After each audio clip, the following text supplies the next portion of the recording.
Congress just recently got together and decided to pass the extension to unemployment benefits.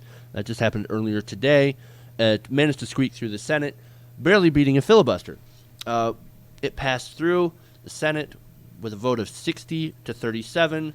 The Democrats managed to get some Republicans to cross over and vote for this.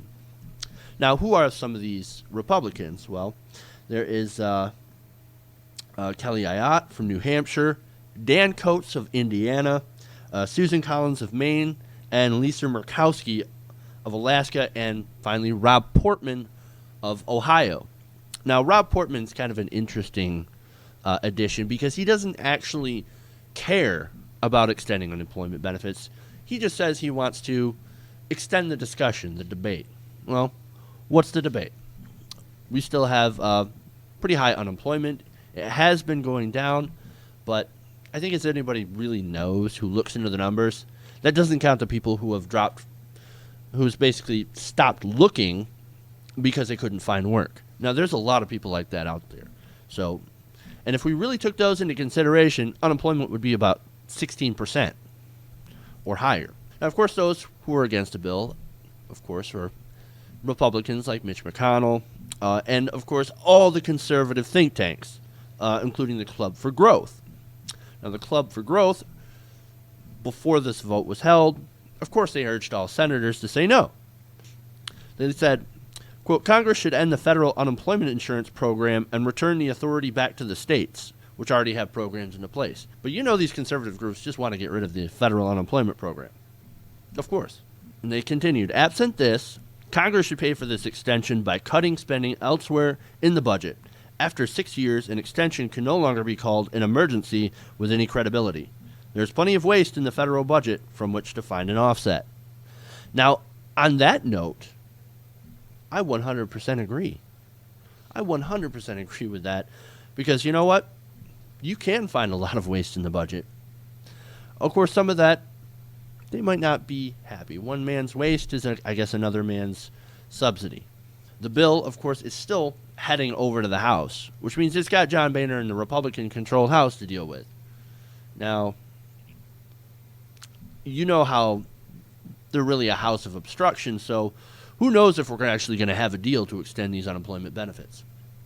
But the chief argument that they use, and you love this, the chief argument that they use against any sort of welfare program is that, well, it disincentivizes you to find a job. No, not really. I mean, in some people, sure. But for most people, jobs are difficult to come by. They're difficult to find, even after the so-called recession is over. Now, remember, our recession is the second worst financial crisis since the Great Depression. It was literally that bad. And the recovery has not been so great. Now, it's been great for the 1%. It's been awesome. Over 90% of the gains went to the top 1%. Actually, one year, over 100% of the gains went to the 1%.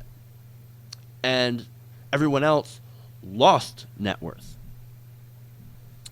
So you can't really call this a recovery. And that's why these programs are necessary. That's why these programs are absolutely needed. And that's why it makes sense to extend it. Now, like I said, a lot of Republicans are against extending these benefits because they see it as like a safety hammock. So when Republicans say that they want to do an offset, I'm fine with that. Because like I mentioned before, there's a lot of waste in the budget. For example, you've got offshore tax havens. They're not illegal, but they're not exactly right either.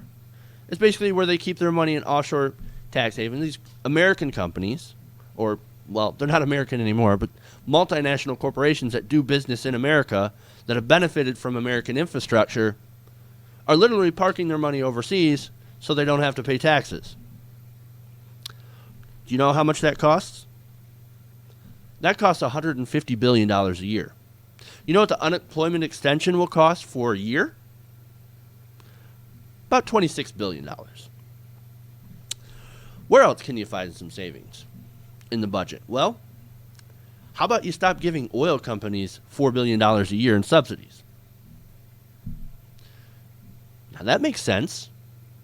You could definitely get that money and use that for infrastructure, or use it to pay for this, to partly pay for this unemployment extension to help people barely hang on, because that's what they're doing.